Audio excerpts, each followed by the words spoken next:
కొందరిని చూస్తే కోపంలో అసలు ఎలా బిహేవ్ చేస్తారో వాళ్ళకి అర్థం కాదండి.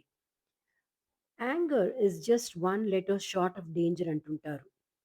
కోపం వచ్చినప్పుడు మీకు ఏం జరుగుతుందో తెలుసా మీకు? కోపం కేవలం ఒక ఎమోషన్ మాత్రమే కాదండి.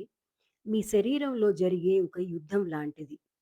కోపం వల్ల మీ నర్వస్ సిస్టమ్ అడ్రినాలిన్ మరియు కార్టిజాల్ అనే హార్మోన్స్‌ని రిలీజ్ చేస్తుంది. దీనివల్ల చానా ఎఫెక్ట్ అవుతుంది మీ బాడీ. మీ బీపీ, హార్ట్ బీట్ పెరుగుతుంది. మజిల్స్ స్టిఫెన్ అవుతాయి. నిద్ర ఎఫెక్ట్ అవుతుంది. మీ బ్లడ్ షుగర్ స్పైక్ అవుతుంది. And also me immunity effect అవుతుంది.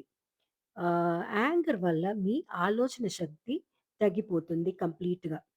టనల్ విషన్ అంటే మీ ప్రాబ్లమ్స్ చాలా పెద్దగా కనపడుతుంది తప్ప దానికి కావాల్సిన పరిష్కారం తెలియదు మీకు.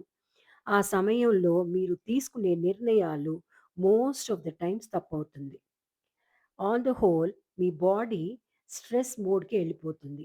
ఇన్ షార్ట్ చెప్పాలంటే మీ శరీరం ఒక యుద్ధానికి సిద్ధమైనట్టుగా ఫైట్ మోడ్‌లోకి వెళ్ళిపోతుంది. దీన్ని జయించడానికి ఒకే ఒక మార్గం. మీకు కోపం వచ్చినప్పుడు జస్ట్ ఒక 10 సెకండ్స్ పాటు మౌనంగా ఉండండి. దీర్ఘంగా శ్వాస తీసుకోండి. Deep breathing. ఇది మీ బ్రెయిన్‌ని రియాక్షన్ మోడ్ నుండి రెగ్యులేషన్ మోడ్‌కి మారుస్తుంది. మీరు నిదానంగా ఉండి మీ శరీర ఆరోగ్యాన్ని మరియు మనశ్శాంతిని కాపాడుకోండి. సాధిద్దాం ఫ్రెండ్స్. మీకు వీడియో నచ్చుంటే లైక్ చేసి, షేర్ చేసి, సబ్స్క్రైబ్ చేయండి. Thank you.